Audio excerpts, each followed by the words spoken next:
在抚顺南站汉旺商场这地方遇到一只小猫咪，好可爱呀！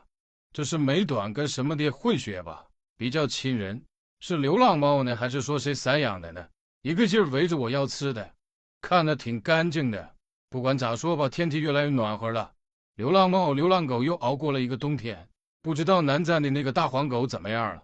挺长时间没看到它了，它一直跟着我不想走啊，咋整啊？其实挺担心流浪猫狗在南站被车给撞了的，自己在外边流浪还是多注意一点吧。南站广场晚上人非常多，全是跳广场舞的。